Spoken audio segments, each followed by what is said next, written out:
जे लोकप्रतिनिधी आहेत तर ते उपोषणकर्त्यांना भिकारचोट म्हणलेले आहेत, याच्याबद्दल काय म्हणता तुम्ही?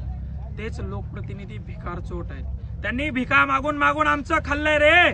आमच्या टाळूवरचं लोणी तुम्ही खाल्लंय रे. काय तुम्ही केळं विकत होते म्हणला ना, काय तुम्ही सरपंच होते म्हणला ना, मग कुठून आल्या रे एवढाले बंगले, एवढाल्या प्रॉपर्ट्या तुमच्याकडं? कुठून आल्या रे एवढ्या गाड्या तुमच्याकडं? तुमचे पोरं रे इंडिवर फॉर्च्युनर मध्ये फिरता रे. तुमच्या पोरी आमदार झाले रे, तुमचे पोरं नगराध्यक्ष झाले रे. भिकार चोटांनो, आमच्या शेतकऱ्याच्या टाळूवरचा लोणी खाऊन खाऊन मोठे झाले, पोचलेत तुम्ही. कुठं फेडणार एवढा मोठा पाप तुम्ही? आमच्या हक्काचा आमच्या सरकारनं दिलेला आमच्यापर्यंत पोहोचू देत नाही. सर्वात मोठे भिकार चोट तुम्ही अधिकारी आणि तुम्ही लोकप्रतिनिधीतल्यात. घाबरू नका यांना. लोकशाही आई घाबरण्यासाठीच का छत्रपती शिवाजी महाराजांनी हे राज्य उभं केलं रे? आपल्या मावळ्यांनी रक्त सांडलं यांना घाबरण्यासाठी.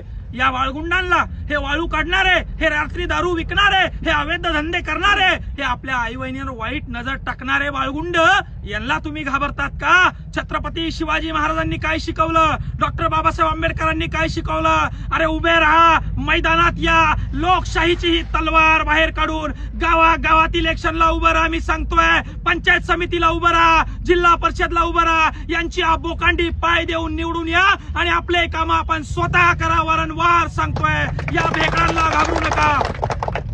यांना वजन लागत असेल, अर्जावर यांना पैसा लागत असेल तर नारायणराव, विकासराव, इथून पुढचं आपलं उद्याचं आंदोलन ठेवा. हे सगळे शेतकरी तरुण पोरं सोबत घ्या, नागडं व्हा, हातामध्ये भिकारी व्हा, हातामध्ये भगुने घ्या, मध्ये या अधिकाऱ्यांना भीक मागून या अधिकाऱ्यांना पैसे द्या. यांना अतिरिक्तचे पैसे जर काही मागत असेल तर शेतकऱ्यांना जाग्यावर तिथं नागडं व्हा आणि त्याचा लाईव्ह करा. पूर्ण महाराष्ट्राला, त्याच्या पाहुण्या रावळ्याला बघू द्या, त्याच्या बायकोला बघू द्या, त्याच्या लेकराला बघू द्या की तू जो तो सकाळी खातोय, तुझ्या गाडीत एसीत फिरतोय, तुझ्या बंगल्यात राहतोय, तो आमचा गोर गरीब कष्टकऱ्यांनी इमानदारीने इमानितबाऱ्याने कमवलेला तो पैसा आहे आणि आम्ही तुझ्या बापाला भीक देतो आणि तुझ्या लेकरांना पोचतोय, तुझं शिक्षण करतोय. हे आंदोलन छेडल्याशिवाय आता पर्याय नाही. ही भ्रष्टाचाराची साखळी आता पोखरल्या गेली आहे. ग्रामसेवकापासून तर विभागीय आयुक्तापर्यंत यांचे धागेदोरे आहे. हे लोक पैसे घेतल्याशिवाय काम करत नाही आणि तुमच्यासारखे शेतकऱ्याचे तरणे बांड पोरं जर का आवाज याच्यावर उचलला नाही तर छत्रपती शिवाजी महाराजांच्या आणि डॉक्टर बाबासाहेब आंबेडकरांच्या स्वप्नातल्या महाराष्ट्रासारखा, स्वप्नातल्या देशासारखा आदेश कधीच होऊ शकणार नाही. म्हणून तिथल्या तरुणांनी आता जागवणं गरजेचं आहे. इथल्या प्रत्येक तरुणांनी आता सोंग घेणं गरजेचं आहे आणि प्रत्येक अधिकाऱ्याला टेबली उघडं पाडणं गरजेचं आहे. तरच ही व्यवस्था बदलेल असं मला वाटतं. तर नागडं होऊन भीक मागून यांना, या अधिकाऱ्याला आम्ही पैसे देणार आहे, लाईव्ह करून पैसे यांना देणार आहे. आता यांची लाज या अधिकाऱ्यांची यांनी सांभाळावी. एवढं 30-30, 40-40, 25-25, 10-10, 15-15 वर्ष ड्युटी केली. 10-5 हजारासाठी आपली लाज घालू नका. याच्यानंतर एकही अधिकाऱ्यानं मस्टरसाठी ग्रामपंचायत पासून तर तहसीलदारापासून तर सीओ पर्यंत पैसे मागितले तर त्यांना उघडं पाडण्याचं काम या ठिकाणी आमची संघटना, आमचे तरुण बांधव शेतकरी पोरं या ठिकाणी करणार आहे.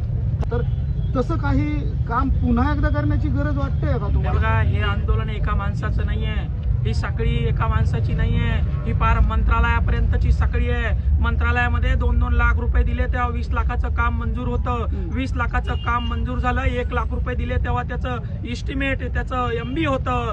MB झाल्यानंतर पुन्हा 2 लाख रुपये दिले की त्याचं बिल खात्यावर येतं. अशा 20 लाखाच्या कामाला 5-5 लाख रुपये खर्च आहे.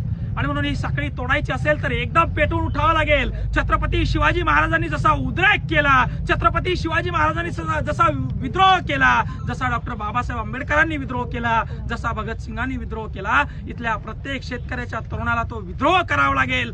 तरच यांची मुस्कटदाबी होऊ शकते. अन्यथा हे शेतकऱ्यांना गिळंकृत केल्याशिवाय राहणार नाही. हा एक मोठा राक्षस आहे आणि या राक्षसाला मारायचं असेल तर रामबाण उपाय एकच आहे. समोर या, टेबलावर झगडा, टेबलावर यांना जा विचारा. झोपलेले नाहीये त्यांनी, झोपेचं सोंग घेतलंय, सोंग.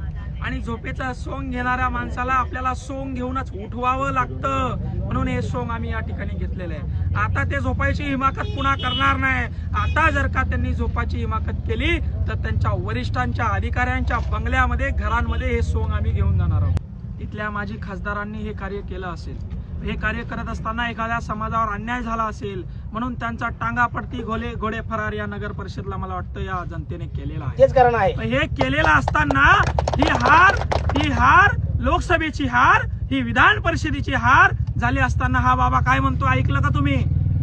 जातीय समीकरण बनलं म्हणून आमचं निवडून नाही. अरे आतापर्यंत जातीय समीकरण बनवून तुम्ही निवडून आल्यात.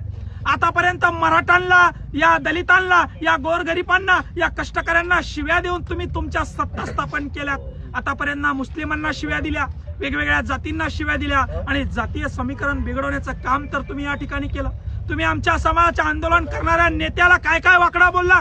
तो नेता त्या ठिकाणी बीड मध्ये असताना देखील लाजा वाटू द्या रे. माजी जालन्याचे खासदार तुम्ही माननीय मनोज जरांगे पाटील या ठिकाणी येऊन गेले, तुम्हाला लाज कशी वाटली नाही. तुमचं घर या ठिकाणी एक पाऊलाच्या अंतरावर नाही आणि तुम्ही या ठिकाणी आलेलं नाही. तुमचं कर्तव्य अक्षरशः तुम्ही विसरलेले आहात आणि म्हणून जनता तुम्हाला आता उखडून फेडल्याशिवाय राहणार नाही. नवीन पर्याय या तालुक्याला निर्माण केल्याशिवाय राहणार नाही आणि नारायण लोखंडेच्या रूपात, विकास जाधवच्या रूपात असे एक ना अनेक तरुण या गावागावामध्ये, तालुक्यामध्ये उभे राहणार आहे. या व्यवस्थेच्या छातडावर पाय देऊन ही व्यवस्था सुधारवण्याचं काम गोरगरीब कष्टकरी शेतकऱ्यांसाठी आता हे तरुण करणार आहेत आणि तरुण हे संघटन या ठिकाणी करतायत आणि त्याचं फळ या ठिकाणी आपल्याला हे दिसून येत आहे. आजच्या तरुणांना धंदा आहे का? आजच्या तरुणांना व्यवसाय आहे का? आजच्या तरुणांना नोकरी आहे का? मग तुमच्याकडे काय आहे? आजच्या तरुणांच्या लेकरांना शिक्षण तरी आहे का? जे तरुण शिक्षण घेत आहेत त्यांना व्यवस्थित शिक्षण तरी आहेत का? अरे तुमच्या शाळेच्या इमारती तरी नीट आहे का? तुमच्या शाळेत पिण्यासाठी व्यवस्थित पाणी तरी आहेत का? तुम्हाला रस्ते येण्या जाण्यासाठी नीट आहेत का? नाही ना. मग काय राहिलंय तुमच्याकडं? ऐशोआराम तुमच्या वाट्याचं भोगलंय ना दानवे साहेबांनी, तुमच्या वाट्याचा ऐशोराम भोगलाय ना सत्तार साहेबांनी, तुमच्या वाट्याचा ऐशोराम भोगताय ना चव्हाण साहेब, तुमच्या वाट्याचा ऐशोराम भोगताय ना कल्याण काळे. अरे या सगळ्या लोकांनी लुटून खाल्लाय ना, टाळूवरचं लोणी खाल्लंय ना तुमच्या. कधी जागणार आहात? कधी तुम्हाला जाग येणार आहे? आता तुमच्या हातात मायबापो काही राहिलं नाही. अरे आता लढा. नागडं व्हायला घाबरताय काय? तुम्हाला नागडं केलं यांनी. तुम्ही मंद झालात, तुम्ही मानसिकतेमध्ये झगडतायत. अरे यांना झगडा, बाहेर या आणि या रणांगणात उडी घ्या, उभा राहा आणि यांना उत्तर द्या.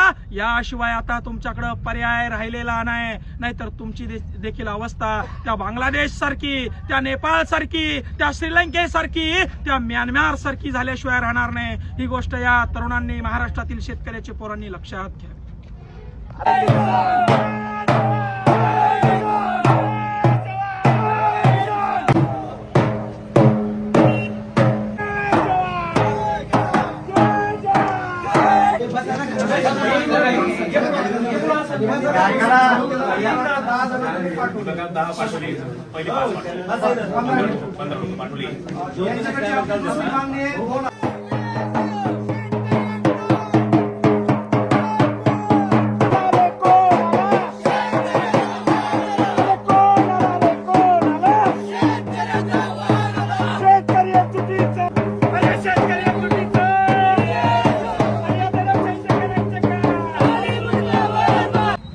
सरकारनं, या अधिकाऱ्यानं झोपेचं सोंग घेतलंय.